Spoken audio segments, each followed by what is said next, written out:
बोली बोली छठी मैया की जय। हे छठी मैया रखी हो सलामत, रखी हो सलामत तू हमारा सेनुरा के। म्यूजिक बाय अनुराग राजा। हे छठी मैया रखी हो सलामत तू, हे छठी मैया रखी हो सलामत तू हमारा सेनुरा के। हे छठी मैया रखी हो सलामत तू हमारा सेनुरा के। हे अन बानी धैले बानी हम बोलैले स्वीकार लिया रजिया के, स्वीकार लिया रजिया के।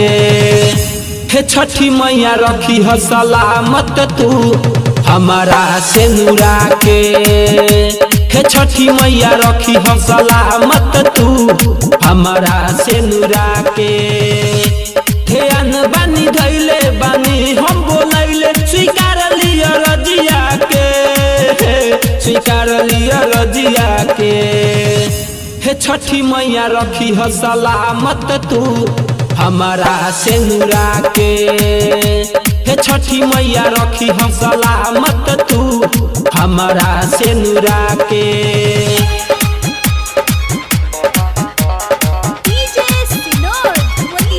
बजरंगी रेकॉर्डिंग स्टूडियो बनवा सरलाही नेपाल।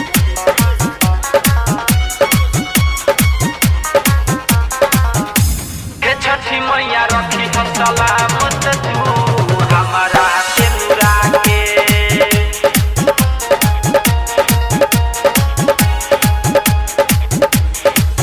हाँ देवरू के भेज के मंगाई बदौरा, साथ में साठी चौरा हो चौरा हो चौरा हो। बड़की दया दिन से कह के मंगाइब केरा और नरियलवा हो, नरियलवा हो। कि उखिया मंगाइब कोसिया भराई साथे सासु मैया के, साथे सासु मैया के। हे छठी मैया रखी हो सलामत तू हमारा मंगिया के। हे छठी मैया रखी हो सलामत तू हमारा मंगिया के।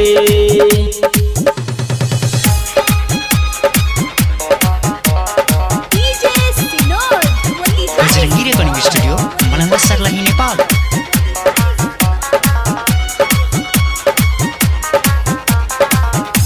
हे छठी मैया रखी हो सलामत तू हमारा सेनुरा के।